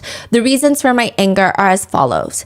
Your mother spread a rumor that another celebrity beat you up because you two have differing political views. The truth is, you were drunk and you pushed my little sister to the ground. When I was heavily pregnant, I tried to stop you. You also pushed me to the ground. You then grabbed a box set of the hardcover copies of Harry Potter, which netizens looked it up. It's like 15 pounds. It's like 7 books. And you threw them at me. The other celebrity stopped to restrain you and stop you from hurting me. He did not beat you up. 2, I received a large number of explicit photos of you with another woman during our marriage. It deeply devastated me. 3, your mother advised me not to divorce you when I told her about your infidelity, and she reassured me it wasn't true. 10 years of marriage ended in 2 deaths, 1 serious injury, and the issue of using your credit card seems laughable now because what I lent you and invested in you far exceeded what I ever spent. The money I spent using your card was earned through my own hard work. After the divorce, you continue to manipulate public opinion, subjecting me to online harassment to this day, and I just want to thank you for creating these difficulties, as they have made me stronger, no complaints, no excuses, graceful, and composed. Moving forward from now on, I will no longer respond to your smear campaigns that you have created. I will leave everything to the justice system. From this moment on, you are nothing but a mirage to me while I continue to walk my own path of flowers. Side note, the 2 deaths she's likely referring to was when she had to terminate her pregnancy after her second child, and a potential miscarriage that she was rumored to have suffered from 3 days before her wedding to Faye. Wow. But Mother Faye, she is Barbie's biggest bully. During and after her marriage to Faye, even after Barbie's passing, this is why this episode is this episode. When Barbie was married to Faye, she had suspicions that he was cheating on her with the picnic girl. Barbie approaches her mother-in-law to talk about it. She vehemently denies that her son would do anything like that, which, fine, you could imagine a mother always thinks highly of her son. But after the divorce, pictures get released that show while Barbie and Faye were still married, Barbie is telling her mother-in-law she's worried about infidelity. Faye and the picnic girlfriend and Mother Faye are going on family hikes. Mother Faye and picnic girlfriend have matching necklaces, which she then goes on live. Mother Faye does, to disprove the rumors. Which, side note, the way she goes about it is so dumb. She screams, "She used me. Picnic girlfriend used me. She lied and she scammed me." I thought she was a fan. I was hiking with my son. She came up to me and said, "Oh my God, you're the billionaire. Can I take a picture with you?" I took a picture with her. Yeah. What? And now it's being used and distorted as if I liked her. I feel like my dog Mango could probably come up with a better, more believable excuse. But she continues to double down and tries to avert the attention by saying Barbie was actually the one that cheated. She says, "We're the ones wearing the green hat. We're the ones getting yelled at. We're the ones paying for everything. We've been enduring for so long. Barbie and DJ Koo were in contact a long time ago. She's been cheating on my son for a while." Contact after their divorce? Can you believe that? They've scripted this entire thing. I've all the evidence. Do you want to see it? Netizens wanted to see it. Mm-hmm. It's just like her drawing a Venn diagram of theories. She's like, "See? I think so. There's no way she moves on that fast." But then people are like, "Your son also moved on very fast." But in fact, your son's situation is weirder because Barbie and DJ Koo used to date. So it's like you can imagine reconnecting a romance, especially one that feels so much like a soulmate, is quick. But like just like dating a picnic girl out of nowhere, that seems like it would take some time, don't you think? And also, the pictures of you going on a hike, why do you guys have matching necklaces then? It's not even a popular necklace. It's not even a design that everybody has. It's like mother, like son. Yes. Like both of them are so petty and so immature and just nasty. I'm just so amazed that they even became billionaires, because to some degree I would imagine if you start from a certain point, you have to at least network a little bit. But she's just, Yeah. I mean, well, no, I would say most of them are crazy. Yeah. But insane. Anytime Mother Faye would trash talk Barbie, her live stream viewership and sales would go up from $25,000 daily to around $500,000 daily to about $1 million a day because of all these so-called private secrets of Barbie she was exposing. Wow. When Barbie and DJ Koo get married, Faye loses it, starts ranting online about that house is worth $12 million and was bought by me. I paid the down payment and I've been covering the monthly payments for years. The entire design and decoration were done according to my style, under my supervision. I can't believe someone else is willing to live in it now. And you spineless coward can't even change the mattress. How dare you make me pay the electricity bill and keep my children there? Bring them back to Beijing now. So pathetic. Yeah. Then Mother Faye goes on to live stream and sell soft-boiled eggs, which is a thing, and soft rice and green tea. The context is in Chinese words, soft rice is usually to describe a husband or a boyfriend that's relying on their partner to earn money or you know. Yeah. So they're basically going at DJ Koo. Yeah. Basically. Even after the divorce, they keep using Barbie as a way to make money. And side note, while they were together, while they were married, Faye was obsessed with presenting himself as the obsessed husband. Mm-hmm. He even opens up a hotel in Taiwan called S Hotel. S because she's known as Big S and her little sister is Little S. He says he created this hotel as a gift to Barbie. This was his gift instead of a purse or a box of chocolates like any other loser husband. He's a billionaire. It's kind of like a fairy tale.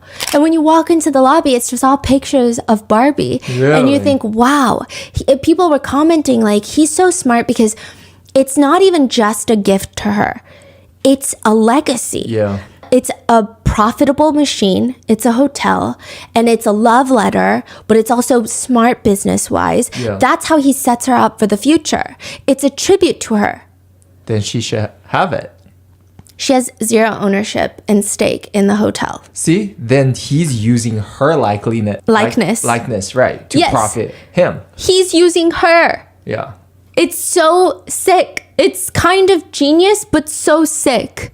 Just using all of her celebrity status to get people in through the door. She should absolutely have it. Yeah. If you said this is, you know what I mean? Now it just seems more so like you're a loser. Like, you just slap yourself on the face for that. And then before he goes on crying in the rain about Barbie, he actually recently, a few months prior, changed the hotel to M Galleries for his new wife, Mandy. Oh my gosh.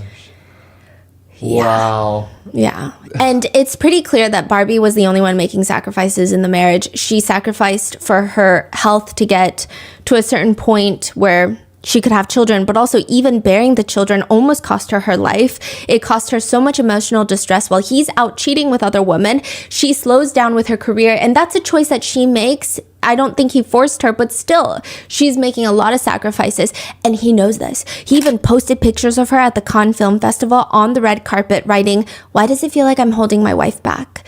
If it weren't for me, perhaps she would have achieved even greater success." Meanwhile, Mother Faye is cosplaying what Barbie and DJ Koo wore at the Vogue interview. What? Yeah, she's like, there was a really cute photo shoot in the interview for Vogue where she's shaving his beard. So he's got shaving cream and she's shaving it. And so she puts shaving cream on and she's shaving it. And then Mother Faye is like, guys, just tell me how many carats you want. I'll draw it for you. Insinuating that DJ Koo is too poor to buy Barbie a real ring. And she starts drawing fake tattooed rings on her fingers. That is freaking crazy. She just will not give it a rest. This is why people were freaking out when Faye gets to the airport after Barbie's passing and says, please don't say anything bad about her. When it's, hey, the only people who have ever said anything bad about her really are you and your mother. Like the audacity that you have to say that is kind of crazy. The day after Barbie's passing, Mother Faye does not even wait a single moment to let the world mourn or even mourn herself, because I get it, she doesn't like Barbie, but this is still the mother of her grandchildren. I just can't see how you don't feel remorse and guilt and shame, but also grief that she's gone. Yeah. But it gets worse, okay? She starts posting online and says, don't be jealous of anyone. Have the courage to be yourself and let it light the path to your future. Now is not the time for a billionaire to get aspirational. It's so random. It sounds like I'm so unbothered. It's weird. It's rude. Even another celebrity calls her out and says, sister, is this really something you must post when the news about Barbie breaks out? I kept checking because I couldn't believe it was real. Thinking about how her children, aka your grandkids, are still so young and have already lost their mother, or even just considering that this is still a person at the end of the day. No matter if they're a stranger, suddenly they lost their lives. Would you not even feel a little bit of sympathy? Even staying silent would have been better. Is it really necessary for you to insert yourself into the spotlight every single day? I am truly speechless. Within 3 days of Barbie's passing, Mother Faye goes online to live stream her products. She's decked out in jewelry. She does not seem somber. She doesn't mention anything, just business as usual. Again, she is a billionaire. Most of the world do not have the luxury to just take time off to show respect or to privately grieve after someone's passing. She does. It's not like rent is due. She goes on live and she's sitting there jolly as ever, and she'll just start playing messages from her son, like audio messages, and it all just seems like a publicity stunt. So remember the whole private plane thing. She liked and reshared it. Yes. So she'll be on live stream and she plays the audio voice message, which she never does, from her son on the live stream, and it's him screaming at her, who did I offend? I didn't say anything. So this is after Little S said, you guys didn't pay for anything. What's wrong with you guys? Yeah. And this is when netizens start really turning on Faye and his mother, because the whole airport thing happened before. It's weird. Yeah. But they're also like, okay, at the end of the day, this is the mother of his children. Yeah. Maybe it's just weird, but what can we say? The private plane thing happens and they think, okay, maybe he really does love Barbie, but then it gets proven to be a lie. And now everyone's like, what's wrong with these people? Everything they've done is weird. So then he starts screaming in this voice message to his mom. Who did I offend? I didn't say anything. Why are you always like this, Mom? You, all of you.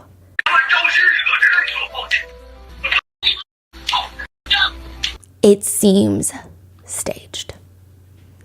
It seems like he is messaging his mom this so that he can still have the image of a mourning ex-husband. Because when netizens think about it, he's a grown man. This private plane rumor lasted quite a while before little S disproved it. If you knew it was fake and your mom shared it, why didn't you just come out and say, I don't know what my mom is talking about. This is false. So this, I remember seeing that clip and I was really confused what happened between the mother and son. So it sounded like the mother liked the post, made it implying that their family paid for it and the son's enjoying all these positive publicity. And then as soon as people turned, he was like, okay, how are we going to overcome this? Mom, you take the fall. I'm going to yell at you so everybody knows that you did this without me knowing. Yes. But you also was there the whole time. You knew what's going on and you didn't say anything. So, you know. Exactly. Because you remember he was flying in from Bali with his wife. His mom was also on that trip. What? So she was pretty much like, they do everything together. Wow. It just seems fake. Yeah. A lot of netizens said you guys are feasting off of Barbie's blood-soaked buns. Like, pork buns, you know? Like even the video of him walking in the rain, like from the beginning, like just like rolling on the ground. Everyone was like, this is like straight out of a K-drama. It gets worse because his mother edits it to have emotional music in the background and she posts it again online. She posts it herself and writes, my son looks distressed. He returned to Taiwan on a rainy night, fighting. They are so sick. And she continues to live stream every single day, spreading more rumors. She spread another rumor saying that Faye was the one that paid for the whole family trip of Barbies to Japan, which it gets to the point where February 8th, 2025, Douyin, which is TikTok in China, makes an official announcement. Recently, the passing of Miss Barbie has sparked widespread attention. Many netizens expressed their condolences, hoping for the deceased to rest in peace. However, some accounts have seized the opportunity to engage in sensationalism, spreading rumors that violate public order and morals, showing disrespect to the deceased and hurting their family and hurting public sentiment. We strongly condemn such behavior and have taken the following actions against the related accounts. Mother Faye and Faye have been blocked. They have been banned on Douyin.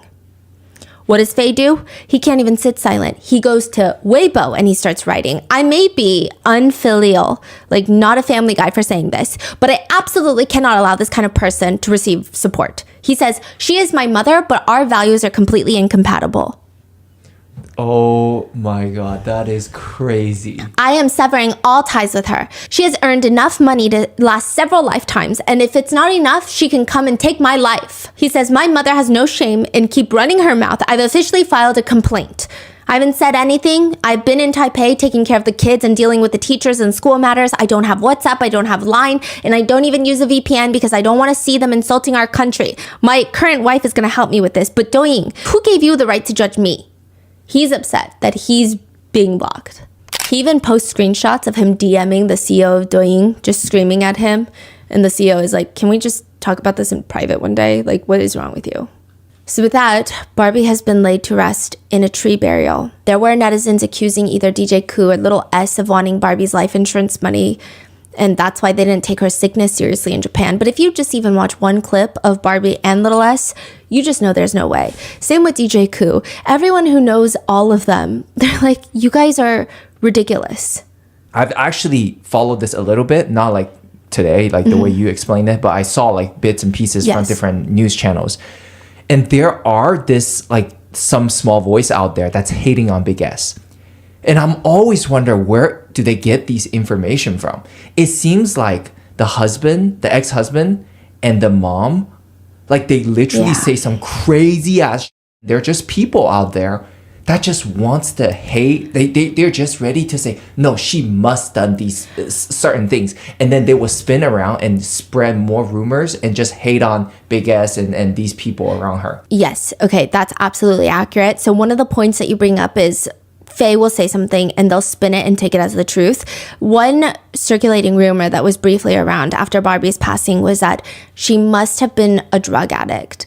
That's why the flu hit her harder than people who don't do drugs. I don't even think that there's a correlation, like scientifically, medically. Maybe they should open their eyes a bit. But second of all that stems from Faye's post where he accuses her of taking her prescription drugs, which like she's prescribed those. Also, they're epilepsy drugs. Yeah, it's just so sad to see. Yeah.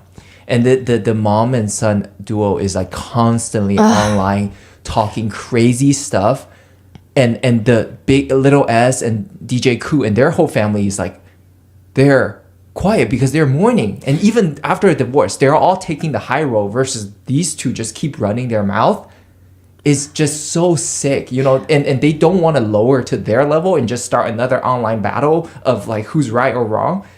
So they just keep running their mouth and ruining her name and image. Yeah. And it's bad because I feel like the people who take the high road always lose a little. Because it's like they're in the right. They just don't want to be vile and disgusting. They just want to move on. And it's like, okay, the people who know me know that that's not true. Yeah. But they still get hate on. Yeah. So Barbie's whole family come out with a post dispelling all these rumors. And they say, rumor number 1, DJ Koo helped Barbie buy a $46 million life insurance policy. That is not true. Rumor number 2, little S sang and danced happily celebrating her sister's impending death because she knew she was about to get rich. That's what people said. How can you be dancing to Quintana, like that song? Again, they didn't know it was that serious. When your family member has the flu, do you sit in your room depressed and worried about their life? It's the flu, and it's not like Barbie was 80 years old. Rumor number 3, little S insisted on keeping the ashes at Barbie's house to pressure her ex-husband into continue paying the mortgage. That was another thing. They were like, why are you staying at Barbie's house with Barbie's ashes? Is it because you just want free rent? Oh, I didn't even think to remind you of this part because it's like the most ridiculous thing. So even prior to all of this, I don't know why Faye and Mother Faye are obsessed with the idea that Barbie's family just want to leech off of them when Barbie's family is doing well. Both Barbie and little S are incredibly successful. They don't need this dirty money of Faye and Mother Faye. But when the news came out that the electricity bill for the condo in Taiwan, this is when Barbie was alive, was $1,400 a month, Mother Faye went on to draw a diagram of how every single member of Barbie's family must be connecting their home electricity to the electricity meter at the condo in Taiwan.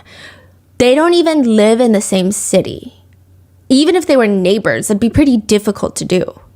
It's so sad because, like, if that's her behavior, if she's willing to go that low, like, imagine their whole marriage, like how suffocating it was. And also, you're a billionaire, and it's $1,400. It's a lot, but you're a billionaire, and this is how crazy you want to be about $1,400. It's not even about the money. It's truly just how nasty they are. Yeah. So now it's like the accusation that little S wants the Taiwan apartment to be paid for, so she's staying there with Barbie's ashes. When in reality, she's probably trying to take a lot of things, collect sentimental things so that she could save it for Barbie's children, but also for herself and her family, because likely Faye's going to come in and take the apartment over, which is what most people would expect to happen. Rumor number 4, the ex-husband acted with great emotion and rented a private plane to return the ashes of Barbie to Taiwan. In reality, all he did, this is what Barbie's family, through their manager, say. All he did was ask a driver to drop him off early so he could walk alone in the rain for 30 minutes while being paparazzi'd. All these rumors are completely baseless, and it's important to clarify the truth to avoid further harm.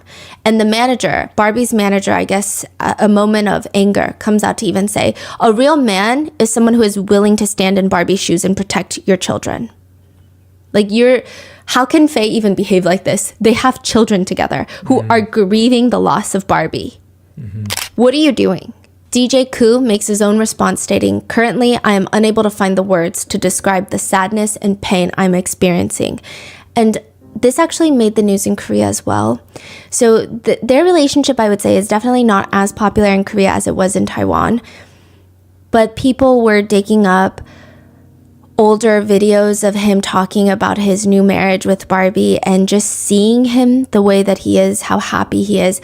A lot of new comments in those old videos say, I don't even want to imagine what he's going through. Like, they were soulmates, is how people feel. Some people even comment, maybe 3 years of their love is enough. Not enough, but maybe it was like the highlight of his life at least. He writes, "Currently, I'm unable to find the words to describe the sadness and pain I'm experiencing. This is beyond what I could ever imagine, more painful than a broken heart. I have no strength to speak, and I don't want to speak, but while we are still in the period of mourning and grief, some people, like demons, criticize our family and damage my love. There are those who act pity and run in the rain. Those who deliberately harm the image of our family, spreading false rumors about insurance and money. These lies have caused more wounds for me. At this moment, I can't help but wonder, are there really such malicious people in this world? Please, whatever you do, don't continue. Just let our Barbie rest in peace. That is my only plea. Also, I want to talk about the precious legacy Barbie left behind. All the legacy that Barbie worked so hard for during her lifetime was created to protect her beloved family. Therefore, I already said I will give all my wealth, because it would automatically go to him, is what people were saying. I'll give it all to Barbie's mother. The time I spent with Barbie cannot be replaced by anything in this world. It is priceless and invaluable, and I want to protect everything Barbie loves most. This is the final thing I must do. Once again, I deeply thank everyone who loved Barbie. She will forever be loved." The 7th day that someone passes away, so 7 days after their passing, is a very important day in Chinese culture. Barbie's 7th day of passing fell on Barbie and DJ Koo's 3rd wedding anniversary, which that internet future teller said that her real love marriage will only last 3 years. A lot of netizens expressed feeling taken aback and devastated by the news, writing, "She's gone. Her family confirmed it, and it just feels like life is so unpredictable. She seemed like such a good person, and now she's just gone." Another person writes, "It feels like we've lost someone so important from our entire childhood and upbringing. I just feel sad." Another person says, "She's really gone. I just can't believe it." A lot of netizens express, it feels weird because they feel like they have no right to feel so sad because they didn't know Barbie personally, but they feel like they're grieving like they knew her personally. I think especially with all the talk shows, she wasn't just on the screen acting, not that that wouldn't be upsetting, but she was, people knew her so well. Yeah. She was so open about her life. She was so transparent, and she just had this strong energy about her. Other netizens are upset that Barbie's family and husband have not only lost Barbie, but are being dragged through this emotional trauma. One comment reads, "Little S is literally washing her face with tears. She can probably barely think straight. And this is what the internet is accusing her of?" Others are disgusted by Mother Faye, writing, "She made money off of her former daughter-in-law after the divorce while bad-mouthing her at the same time, and now after her death. People always say family matters should not be aired in public. What kind of ex-mother-in-law nightmare is she?" And now some netizens are just trying, after all of that has transpired, just trying to focus on celebrating Barbie's legacy in life while mourning her passing. Before passing away, Barbie did briefly talk about what she wanted if she were to ever say goodbye. She says, "The goodbye I want the most is a happy and joyous one. A farewell where everyone is enjoying my favorite chamomile tea and good food. When everyone gathers, please remember, don't cry." So, that is the case of Barbie Hsu's recent passing. I just felt like it was way too heavy for a moral of the story, especially with all of the allegations and just the mess that it's become. What are your thoughts? Let me know in the comments. Stay safe, and I will see you in the next one.